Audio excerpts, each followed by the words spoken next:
আসসালামু আলাইকুম রহমতুল্লাহ। সম্মানিত প্রিয় ভাই এবং বোনেরা, আশা করি আপনারা সকলেই ভালো আছেন।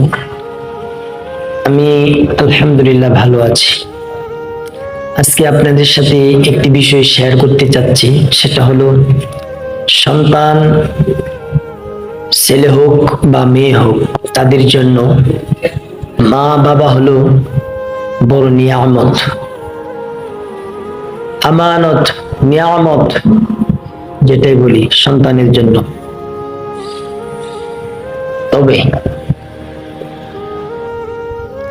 সেই মা বাবা যদি ভুল পথে চলে, সন্তান যদি তার মা বাবাকে শুধরে দেওয়ার জন্য চেষ্টা করে বারংবার ব্যর্থ হয়, তখন সেই সন্তানের কি করা উচিত আপনারাই বলুন।